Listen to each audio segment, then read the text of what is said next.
Sir, good morning. Morning day.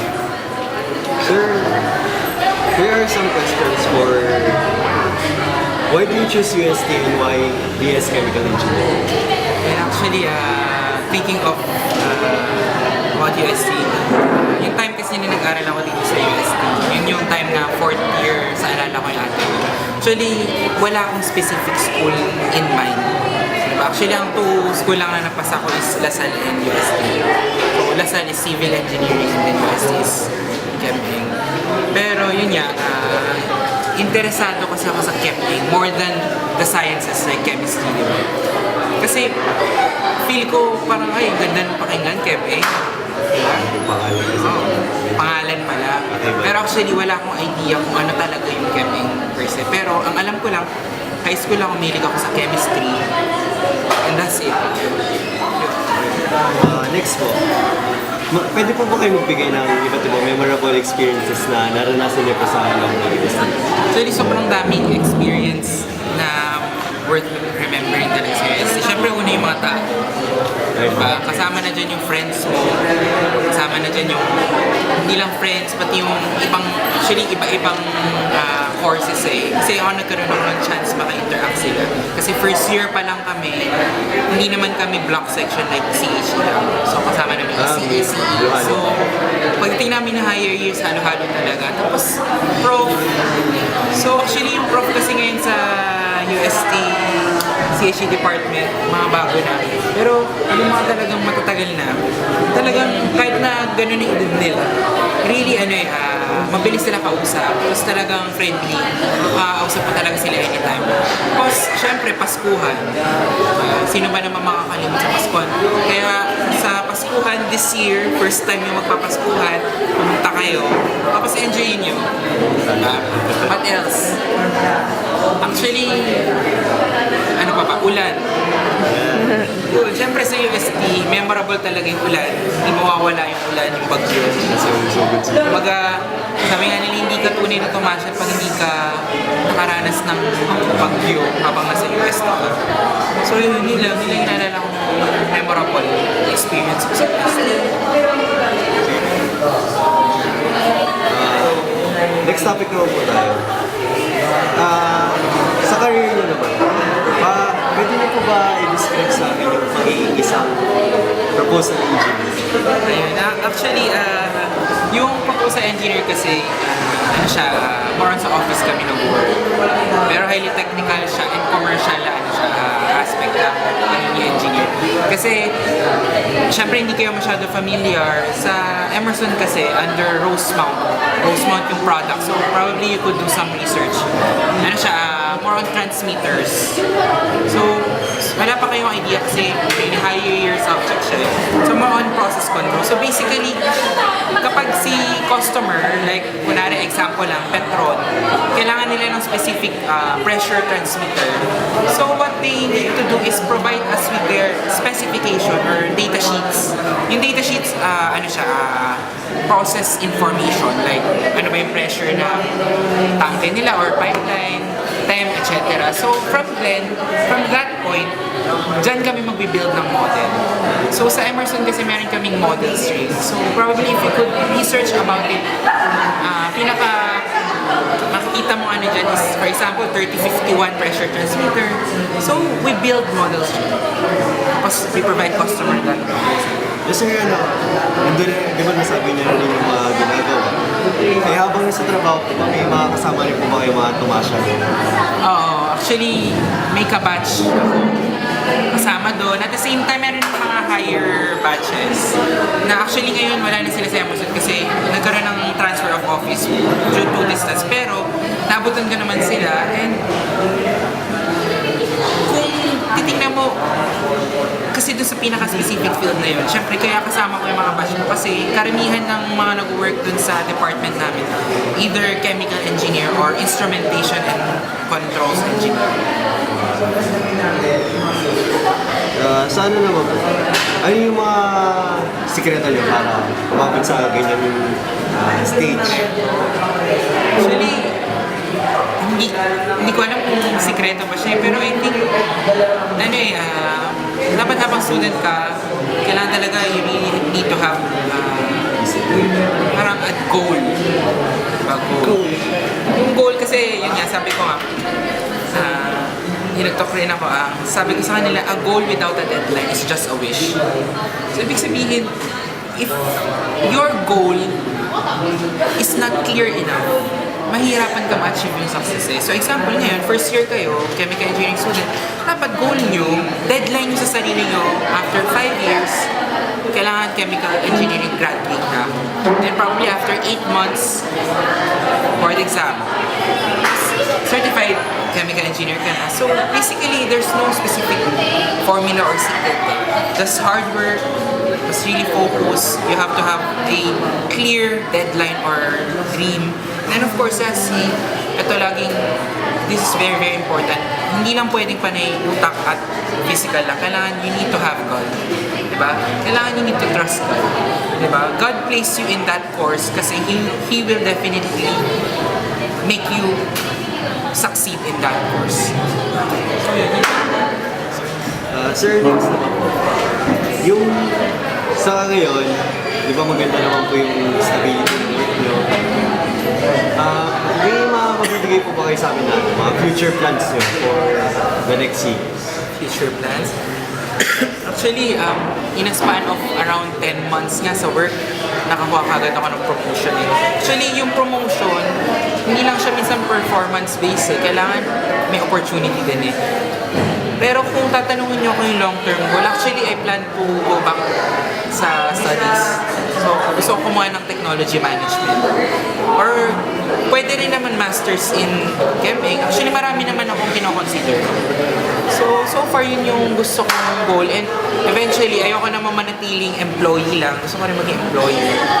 Diba? To have my own business. Although meron din namang family business, but the thing is, hindi rin pwedeng masatisfy ka lang kung na-empleyado ka.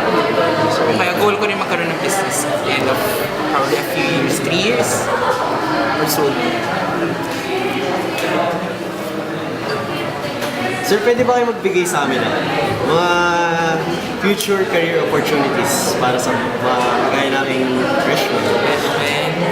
Actually, sa chemical engineering, a very, very broad degree or course or field. Kasi, aminin ko naman sa inyo, mahirap talaga yung chemical engineering. That's a brutal fact. Mahirap talaga siya, not just the course itself, but the board exams. Pero yun nga eh, after nung hardships na yun, always remember, mas malawak yung career opportunities.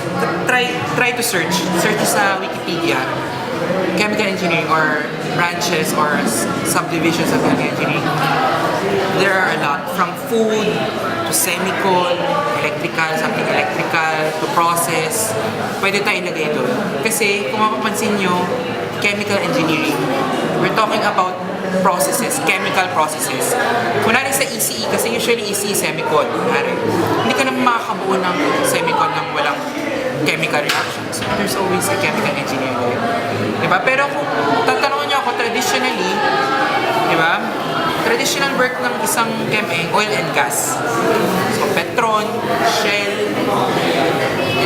I'm not sure kung Exxon, diba? Chevron, maraming oil and gas industry. Pero, yung mga gusto nyo talaga, yung something in demand nyo, ang alam ko, it's more on biotech, biomedical. So, yung mga specialized field. Yun. Sir, ano naman? Ano yung masasabi nyo ngayon sa curriculum namin na yung OBE? Curriculum, actually yung OBE, si Ma'am Philip, di ba, yung nag-cascade. I'm not sure if buong engineering ba OBE or Chem-Eng lang. Yung sa amin po kasi, nasabi OBE. OBE. So, OBE kasi, before ako graduate, sinimulan niya ni Dean Abet. Kilala si Dean Abet, Alberto Laurito. So, actually, subject-based lang dati yung OBE. Tapos parang kinascale dati siya sa research.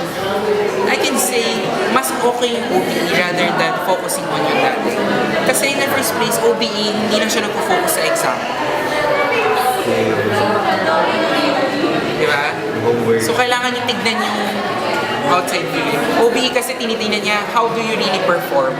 Not unlike dati, ay exam ka, major exam 40%. Okay, kapag below average ka or 30% lang yung score mo sa prelims, mataas chance bumagsak ka. Not unlike sa OBE, meron pang assignment, meron mga activities, it gives you the edge. Ay, parang mababa ata yung prelims ko. Sige, mataas naman siguro yung mga activities. It's a good thing na may OBE. An output base. Ay. Sir, as a whole, paano yung parang sa-summarize yung buong chemical engineering? Hirap natin na question yan. Paano ko masasummarize? Siyempre, first, it's hard. Second, it's fun. It's challenging. Pa ba? Paano ko masasummarize in a few words?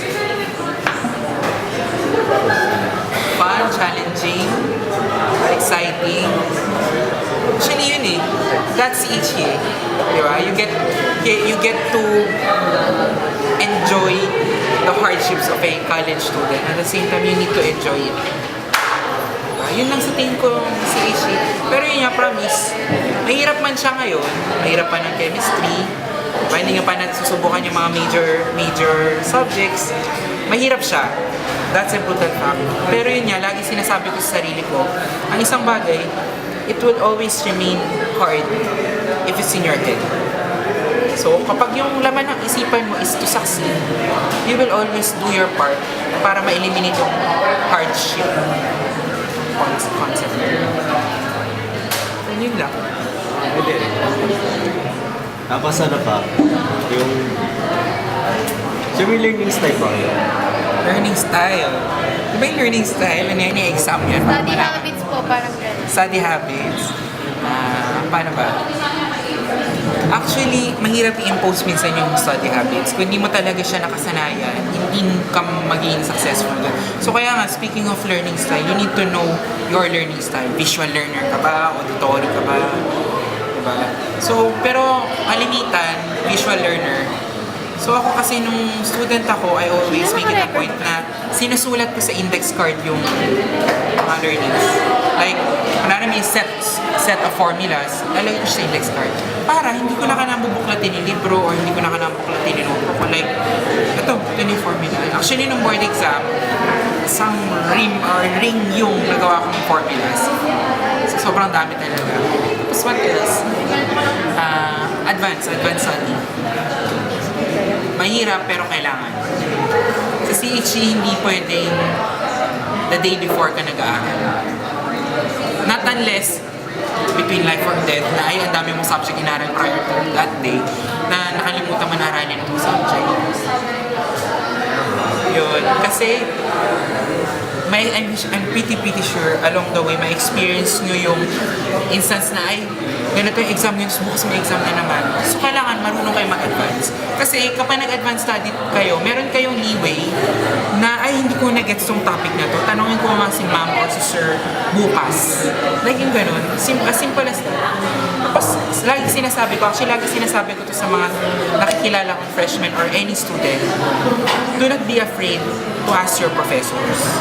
Diba? Kahit minsan meron na silang itsura na nakukulitan. Diba? I have this mindset kasi na student ka, teacher sila. So you have all the right to ask questions. So kung nahiya kayo magtanong, alisin niyo yung pagkahiya na yun. Kasi ang pagkahiya, magtanong, walang mangyayari yun. Like, example, hindi mo na-gets yung lesson, ayaw mo magtanong. Pag nag-exam, hindi mo pa rin siya gets. So, yun. Tapos, one thing na evidence sa akin yung student ako, I always make it a point na kunwari after i-discuss ni ma'am or ni sir, kahit pa paano, along the way, tinitignan ko na which among my notes na kailangan ko pa i-clarify sa kanya. Para, pag inaral ko na siya sa bahay, hindi hanga. Kasi ang typical na student, ito napansin ko even with my classmates dati. Okay, notes. Sulat sila notes. Tapos, photocopy or uwi na agad. Pero, hindi lang naman nila tinignan, ay, ito hindi ko ba ito gets? Kasi minsan ang estudyante, oo at oo lang yung sa prof eh. Like mga 10% lang ate magre-retain. Pero pagdating sa bahay, nag-aaral na hindi niya gets. Kasi ako may ganun akong experience. Like, ayaw nga, nag-gets ko ito sa class. Pag sinasolve ko na siya mag-isa, ay, parang hindi ko gets. So kailangan talaga advance. Talagang kailangan gawin yung habit na review nyo yung notes nyo. Kasi promise, walang magagawa yung cramming. Siguro engage. Kasi sa real life, sa work, diba, sa versus as an engineer, you work as a team. Hindi naman pwedeng engage tong tatlo tapos isang teammate mo, mag-isa lang siya. So, one practical tip, kasi as a chemical engineer, as a chemical engineering student, you always work in groups. Siguro magiging evident yung group work lagi higher years. Kasi gusto ipakita ng mga professors nyo how important it is to work together. Diba? Industrial setting, napadaan na kayo dun sa malaking lab. Nakikita niyo yung mga instruments doon. Hindi siya lab, hindi analytical chem lab. Yung unit operations lab. Diba ito yung faculty room? Yung katabi. Yun may malalaking mga instruments doon. So, hindi yung kaya ng isang tao lang. You need to work as a group. Work as a group. Diba marami pang group work sa chemical engineering.